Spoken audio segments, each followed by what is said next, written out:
Les acteurs politiques togolais pouvoir et opposition se sont toujours entendus pour ne jamais s'entendre. Le dernier dialogue, le cadre permanent de concertation, CPC, initié par le régime pour, dit-on, discuter des questions sociopolitiques, sanitaires et environnementales, de l'extrémisme violent, de la situation économique, des droits de l'homme, est boudé par les leaders des formations politiques représentatives du pays en est la preuve. Les débats politiques se résument trop souvent à des dialogues de sourds pour pensée muette. Frédéric Deville. Au Togo, les acteurs politiques s'entendent sur tout sauf sur l'essentiel. Ce nouveau dialogue est bien parti pour connaître le même triste sort que la trentaine de pourparlers organisés par le régime et qui se sont tous soldés par des échecs cuisants. Il a été émaillé par des dissonances.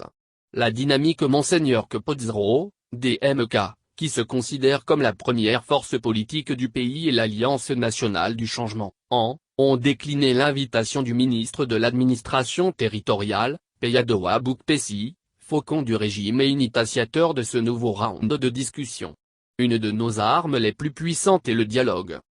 Dans tout pays, les acteurs politiques et de la société civile ont besoin de se parler, de dialoguer pour ramener la confiance, pour retrouver le chemin de la paix et de développement.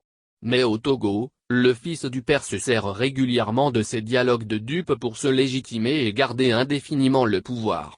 Ne l'oublions pas, le régime actuel est une dictature vieille de 53 ans et de type monarchiste, avec un pouvoir de père en fils. Le fils qui ne veut lâcher une once de son pouvoir.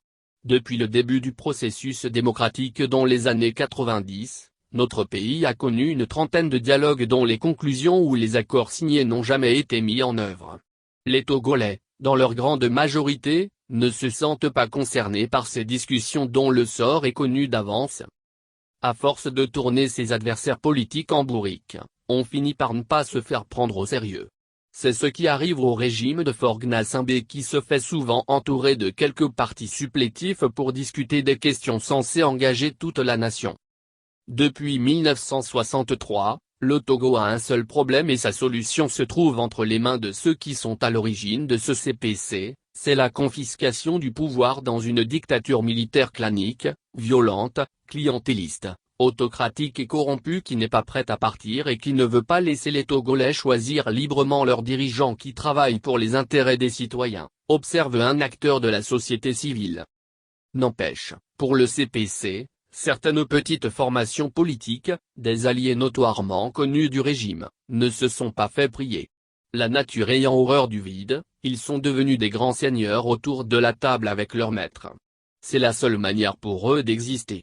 En reconnaissance de leur soutien, le régime pourra leur attribuer quelques strapontins lors des élections régionales, comme ce fut le cas à l'occasion des élections législatives de 2018.